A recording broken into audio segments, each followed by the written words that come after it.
GKFX Prime presents the Market Analysis Webinar. Hello everybody, welcome to another weekly webinar. Well, it was another epic week in financial markets, almost a record high in gold, unbelievably. We shot straight up to that all-time high resistance that we've been speaking about for a few weeks, but it reversed in a big way, got monkey hammered down, just as we'd been talking about, had been a pattern for gold and silver, big rallies up and monkey hammered down. A massive week for oil, which also saw a massive reversal as well. So some of these trends starting to get hit a little bit. The dollar continuing its strength. The euro has stabilized a bit, but the pound and the yen looking very weak. So obviously we've got big central bank meetings this week, the Fed, the Bank of England, and the BOJ. So lots of potential volatility in Forex markets owing to those central banks. So I'll talk a little bit about the price action in and around those. Any questions or any feedback or other markets you'd like us to cover in these webinars, just drop a comment in the video comments area. We always like a bit of feedback. Otherwise, if you do like these videos and you get some benefit, just hit that like button. Again, that really helps us. Right, let's have a look at the euro-dollar currency pair. This is where we normally start our weekly webinars, and also starting on the weekly chart. So what is the biggest feature of this weekly chart that we're looking at here? Well, the fact that we've taken out the most recent fractal low and that we've broken down lower, but then we put in this big long-legged doji pattern. So some indecision coming in the context of a downtrend. So trend is down, but some indecision coming in with this, basically closing the week where we started after a big drop to multi-year lows, a rally right up to the previous low. Euro-dollar doesn't quite know what it's doing at the moment. It's consolidating and it's sitting right at the 30 oversold level. So potentially a bottom coming in. I had this area drawn on the chart before. It's disappeared a little bit, but arguably something to be had here. This is the real low down here, underneath 107. But there was a lot of price action, a lot of weekly lows formed right where we just stalled here. So could have another drop lower, but just there is something to this area, and we've stabilized. Let's look more down at our kind of trading time frame and look at how this trend has been developing. So obviously, this is what we were talking about last week, with just the fact that we're taking out the lows, not able to make higher highs, lower highs, taking out the lows, lower lows, lower lows.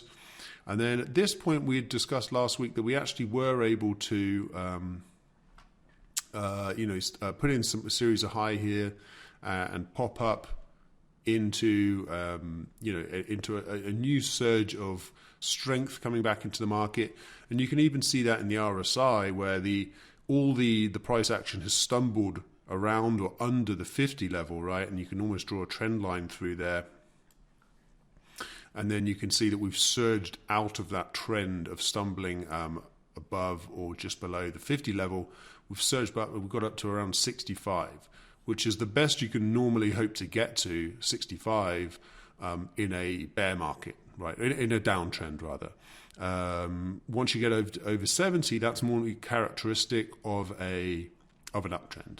So we stalled at the 65 level on RSI, pulled back, and potentially we've pulled back to this old resistance area. So basically we came down, here's the resistance, which on these previous occasions was holding, right? Resistance holding, lower highs, lower highs. On this occasion, resistance didn't hold, we took it out, but then we did take out the supports again, 1, 2, the same little mini resistance there, we took it out, and we're back down here, and we're getting a bit of a lift off the lows. We stalled at 109, and we got above 109.60 at the time of the webinar at the start of the new week, and it's corresponding with big change in momentum and then a pullback from that momentum, potentially a big change in uptrend, pullback, maybe the trend continues. So that idea is counter trend, and we don't really have enough evidence to suggest that this trend is reversing yet, because we are moving averages are decidedly pointing down. The overall picture here is weak, but it does seem like a little bit, some buyers are stepping in here, or some profit taking on the short side is coming in at least. So maybe this little move that we're getting at the moment can at least come up and we get a bit of a consolidation here, perhaps. That's what the current momentum is indicating. However, should this support get taken out, which is basically 109, I can show you with the cursor here. If we drop below 109, well, obviously, the low is getting taken out. We're back in our kind of downtrend mode, and would expect a test of the lows down here at 108, and maybe end up double bottoming down there. But that would be the expected. If we take out 109, we should be back down towards 108 again. However, it is starting to look, as I say, that maybe there's just a bit of relief within this downtrend. So it's not quite as an intense downtrend. Like, you can't really maintain sharp moves like this, sharp move, another sharp move, before you actually get a bit of a kind of reactive move and a bit of consolidation at least. Noteworthy that this was the high we reached, right? And this was exactly the level that we'd pointed to. It's just the daily swing level, right? So this is why we've reacted from there. So we've got the rally up, but it's stalled at the daily lows, and we've dropped back. And, potentially going to have another go at it.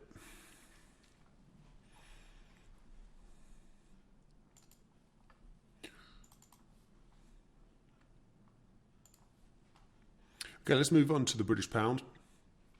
Actually, the pound's been looking softer than the euro, which has been a bit of because the euro's been overall throughout this latest period of since the onset of the war, etc. Then the euro's been weaker, but actually in the last week the euro was able to bounce quite well off the lows, whereas the pound actually kind of closed the week right at the lows, and again took out this major support at 132 and closed the week down at just above 130. Now 130 again. We did close right at the end of the week, but still 130 is obviously a big round psychological level. And we literally have stabilized at the big psychological level, so maybe that's where the buyers have decided to come in. There's no particular technical support, only just that kind of psychological idea. That's a similar thing. This is where we put in that spike low, and now that's kind of what formed the support through this whole period. And actually that's initial spike low, which is not really the average of these lows. Would it be more like where we closed? You can see that. But actually, that was the high of on a daily basis last week, when we got that little rally off the 131 level. We basically stalled again at 132 as resistance, or just under it, which was that spike level there, and we've turned lower. So you can see weekly level down through the 200-week moving average, taking out support, closing the week at the lows. On the weekly level, this is all pretty bearish. The only reason for kind of short-term optimism perhaps within this bearish picture is that we're getting a bit of a lift off the 130 level, where naturally some big players might be coming in and buying in at 130. To really give us a bit more better feelings about the relevance of that 130 level, we'd ideally want to pop back above 131, which was basically this zone here, which gave us that initial lift, but then we hit that low that I mentioned. We came down, we took out the low, the resistance held, and we made another little leg lower, but not with too much momentum. So this 130, basically 130.90 to 131, that was support. And then it became resistance when the price dropped down, and it remains resistance at this point. If we can get back above it, that would be a bit encouraging, because we'd actually be taking out the highs, something you more want to see in an uptrend. But overall, I think maybe probably the way to view this is that we're very much in a downtrend, but maybe the downtrend's a bit overextended.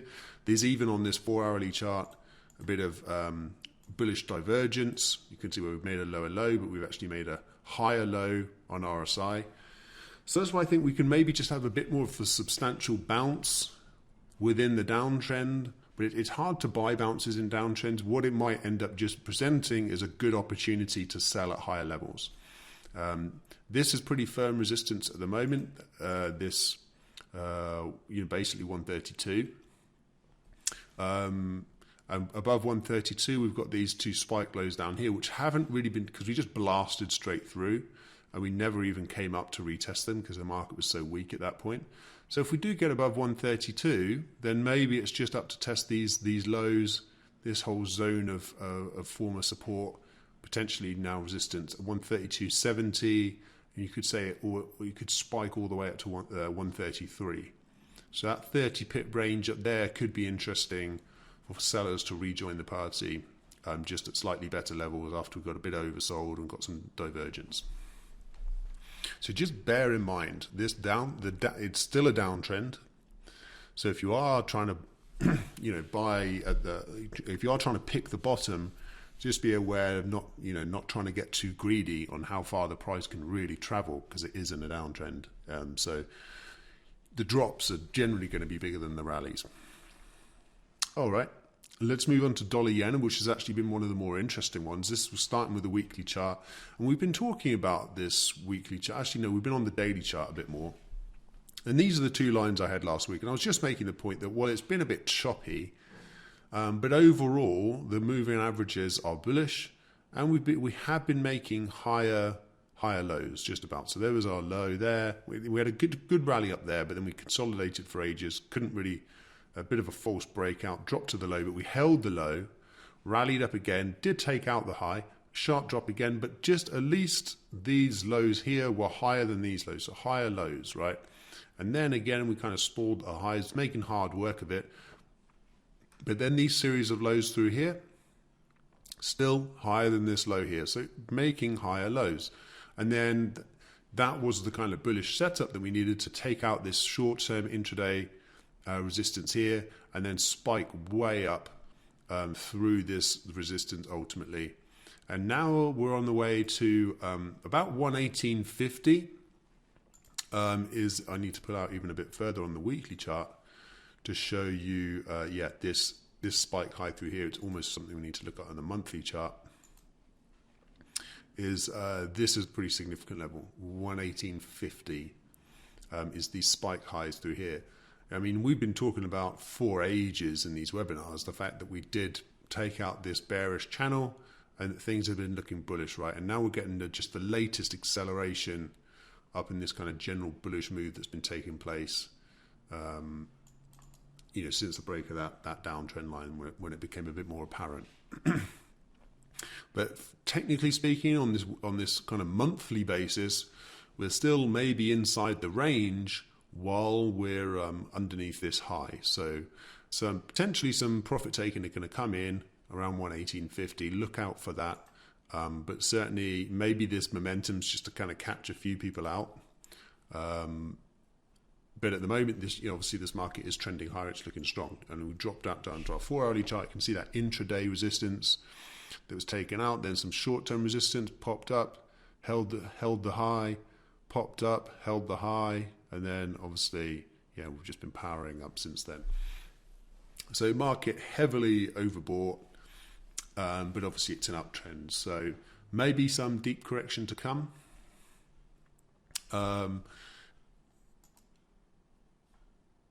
You just if you're buying into kind of big rallies like this, be aware that the resistance is up there.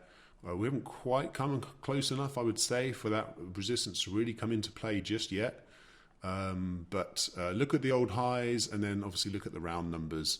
And to some extent, if you're in the right, if you're trading in the right direction and your stop loss is sensible enough relative to your take profit level, you should be able to kind of, you put the odds in your favor when there's such a strong market trend like this. If you just trade with the trend, and if you pick some kind of round number spots, this previous peak happens to be 117.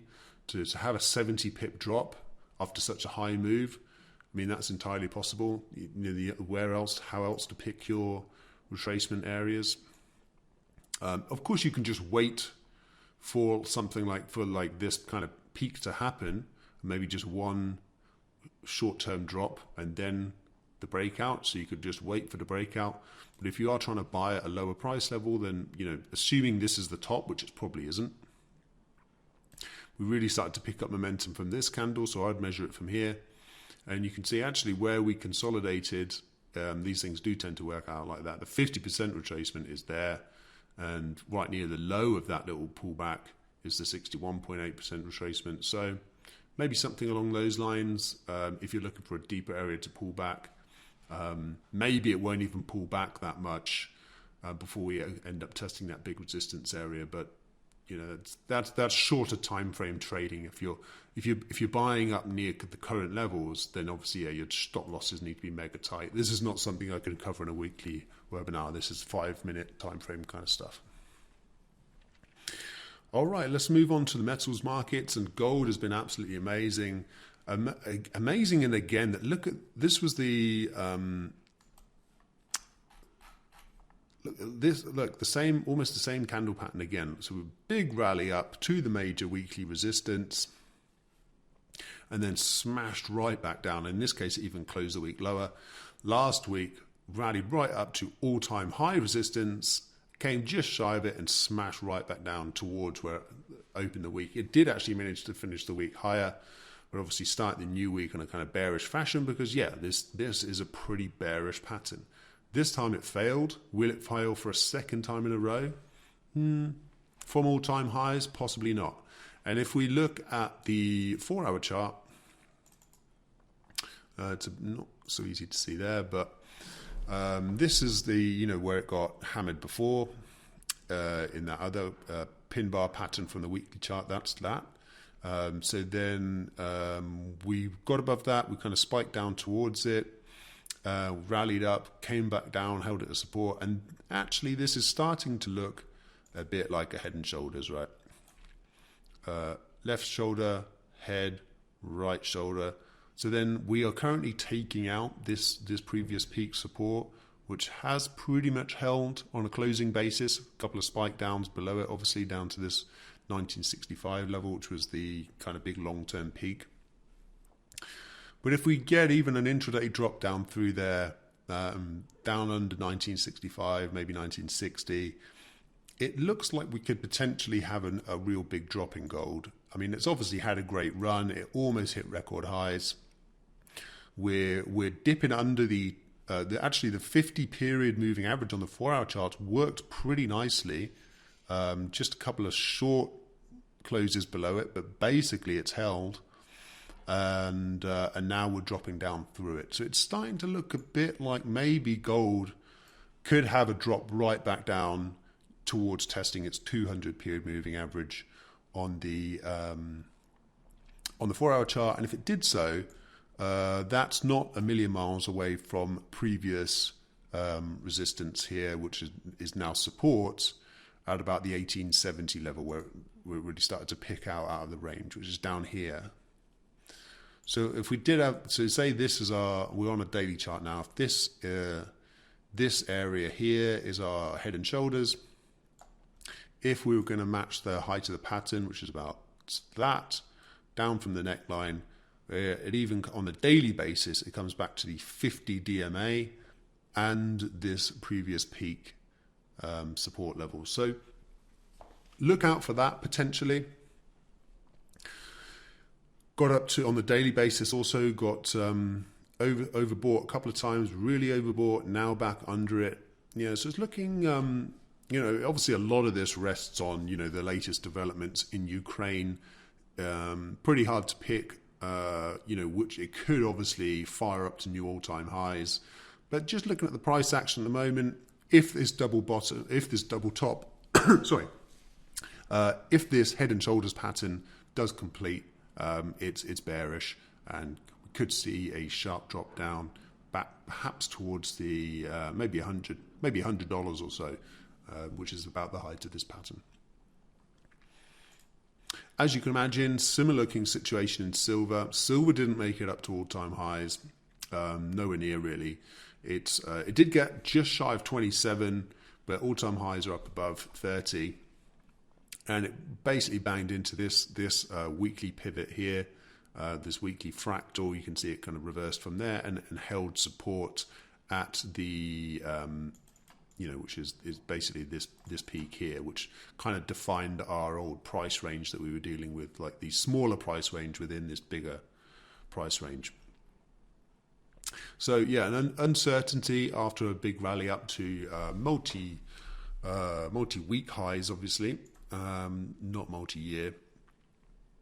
And similar looking thing, you can't see it so well on the daily chart. You can see the big rally up, you can see the reversal. This is something similar to a tweezer top, too large, first hammered down, tried again, hammered down again. So on the daily chart, you can kind of see a tweezer top. They're not matching highs, which is what a tweezer top ideally would be. And obviously, you've seen similar things at the lows as well, so that's where the uncertainty comes in. But equally, got into overbought territory on the daily chart. Now it's out of the overbought territory, which obviously does offer a short-term sell signal. And similar thing here, where this was our previous peak that got smashed down, just like gold. That was then resistance, which did get taken out, held as support once, held as support twice, held as support a third time. Now we're testing it again. It sort of looks like maybe it's giving way, right? Again, during the uptrend, any dip under the 50 level on the RSI was a good buying opportunity, right? Dip under the 50 RSI, dip under the 50, dip under the 50. Now we've had a dip under 50. That was the buying opportunity, but it stalled at the left shoulder, potentially, of what is potentially a head and shoulders pattern, right? So that's left shoulder, right shoulder, neckline, and here we've got the dip under 50, stalled above 50, and now it's back under 50 again. That's not something we've seen really. Here we come under 50, we get a dip again, but we hold 50. Here we get a test of 50, and then we come back down and we double bottom, but we don't make a new low. But here we dip under 50, and that actually presents a buying opportunity. Here we've not dipped under the support, we've not made a new low, but just from what we're seeing in RSI, it looks like maybe we might. If we hold the support, which is, let's see, the final line in the sand for me is this most recent spike low, which is is 25.35, you could say, 25.30 to 40 range. If we do hold that area, and then RSI pops back above 50, well then I think we're good. Then we've had our dip under 50 and I'll move back over, the support's held, then maybe we're setting up with the end of the dip is in, and we can look to another rally up to the highs. But it just at the moment, it's starting to look like maybe we're going to complete this head and shoulders and get a bearish drop. And if we're trading silver, then the height of the pattern is, again, similar kind of logic to gold. Again, similar idea. It takes us back down to this, pretty neatly down to this support, right? And also down to around the 200 period moving average on the 4-hour chart. So a little bit of symmetry here to think this could work, and it potentially, obviously if you're trading the downside after an uptrend, these tend to be quite sharp moves, so it could happen pretty quickly. But it's depends on this support. So let's see if something like that is possible. Moving on to the oil market, and you can see we've obviously just gone completely mad here. We've fired up through, hit $130 a barrel in WT. In Brent we hit 130. In WTI we got over 126, and obviously we hit that 14-year high, but then we were reversed big time down from it. So we ended up closing the week lower. And we obviously, that pretty much all happened in the space of 1 day last week. And if we come down to our 4-hour chart, this is what I think is kind of interesting.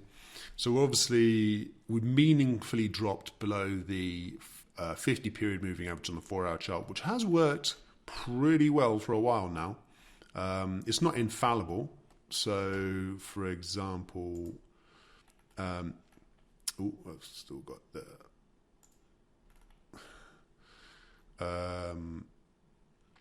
so when we but this was right at the beginning of the trend. We had a drop right through it and then obviously rallied up. And here more recently we did for a few periods drop under it. So it's not perfect. I mean, okay, on a few occasions we've kind of dipped below it a bit. But this is obviously quite meaningfully below it. It's well below it, right? Well below the 50 period moving average on the 4-hour chart. Is it some moving average on the daily? No, we haven't got. So the 50 on the daily is right down here at this, in the midst of this old consolidation down here. That's around 90, around number 90 in the 50 DMA, all in the same place. So that potentially could be a target if oil continues to roll over. Why might it roll over? So I'm going a bit all over here on the chart at the moment. Let me just get back to the current. Sharp drop, triangle consolidation pattern could be a pennant.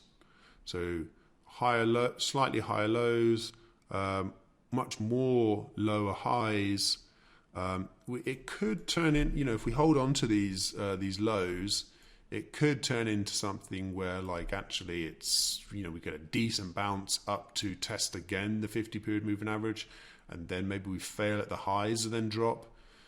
So this trend line with just 2 points on it is not infallible by any stretch, but at the moment looks a bit like we're going to drop down through this rising trend line. And if that's the case, technically what you'd expect, I mean, according to the textbooks, which rarely happens, you'd get an objective which is down from the pattern, which would actually take us pretty much bang down to 80, almost exactly 80, which is interesting.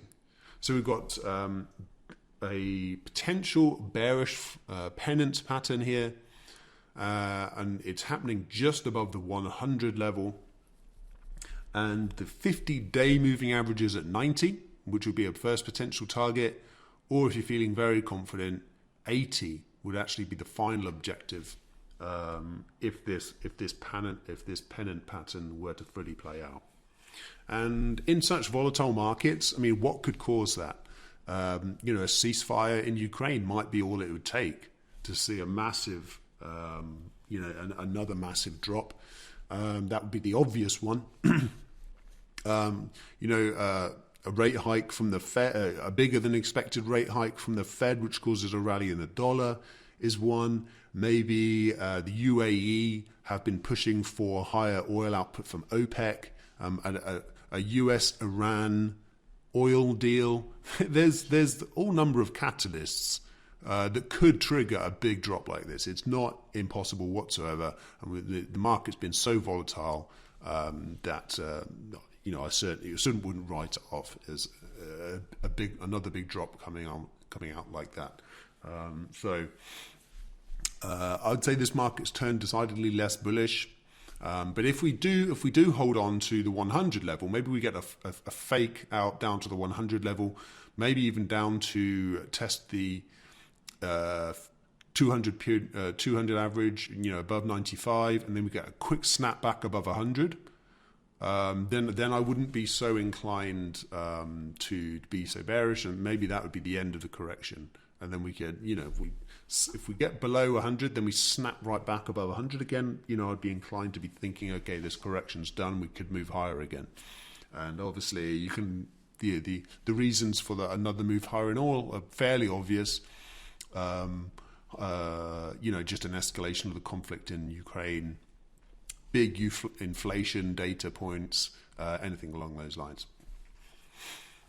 All right, so let's move on to indices. So this is the bigger picture. We're obviously a massive bullish market, but we have been correcting, and it's not been a disaster by any stretch. This is what's kind of interesting. Even though the headlines talk of complete panic, the chart for the S&P 500 has actually been fairly stable. Not so much in the NASDAQ, not so much in the DAX, in the Germany 40. They've been pretty soft. But the S&P 500, it's been pretty stable relatively. I mean, it's not been a massive pullback. I mean, this is, if you look in the context of this giant trend, this looks kind of like a normal pullback that would be kind of expected, right? That hasn't been happened for a while. We've more just had, for example, these kind of sideways consolidations where, like, you know, we had a bit of a wobbly moment, then we rallied straight back up, then another wobbly moment, you know, something like that where they've kind of gone sideways for a bit. Here, a couple of wobbles, then broke out again. Here, a bit of a wobble. So this has been a more sustained one, okay, but it's been reasonable. Now, it certainly could get worse, of course. But at the moment, it's somewhat reasonable. And I'm looking at this line in the sand here, which is pretty much the what do we want to say here? It's probably this low is about 4,260. If we get a decent rally up through 4,260, and we start to kind of really show some more upside momentum, then actually maybe the whole pullback could even be done. Because, okay, we've had a sell-off here, then a sell-off down here, but we've not been able to take out this sell-off low around 4,100. And actually, despite everything that's been happening, this low is held, which is actually quite encouraging. So obviously, if things get a lot worse in Ukraine, then you would think, well, probably that low gets taken out. Whoever's been buying these dips was doing so on the hopes that this conflict would come to a quick end. But if it doesn't look like it's going to happen, then maybe we do take out the lows. But then if we drop down to the 4-hourly chart, you can see that there's not been a lot of direction here. You can see it's basically this 50-period moving average is down sloping, and we did get a false break above it, and this pivot here, but it's basically we had that rally up through here, but the resistance held, then the support gave way, but then it's held as resistance. So overall, I mean, yes, it's still probably a bearish tendency here, but it's basically going sideways for now. At the moment, it's going sideways. It could break to the top side, but actually probably, you know, if you had to pick a direction, you'd assume that actually it just goes with the trend and does eventually break lower.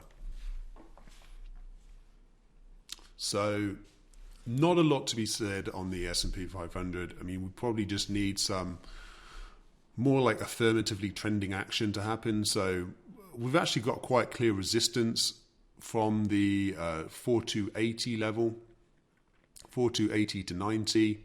And then this most recent support, which is 4200, we can drop down through 4200 after holding it twice. Well, okay, that's a pretty definitive lower low. Maybe we actually come down and test 4100, right? So that could be a 100 point drop from 4200 down to 4100, at least test the low.